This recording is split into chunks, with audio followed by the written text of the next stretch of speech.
Glue up is underway for the first set of table legs. Here's the cross piece and the first two legs. These dowel holes here will be lining up the long stretch for the side of the table. This is basically the end. I like to use these little wooden angles with holes cut in them to attach these little clamps to, and that holds everything so it stays square. It works out pretty well. Seems to look pretty good.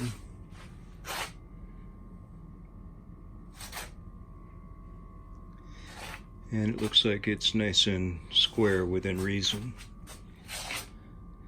Now we'll let this dry for 3 or 4 hours, pull it out of this little assembly jig here, do the other end, then we'll both let them dry for a good solid day, and then we'll attach the long stretches.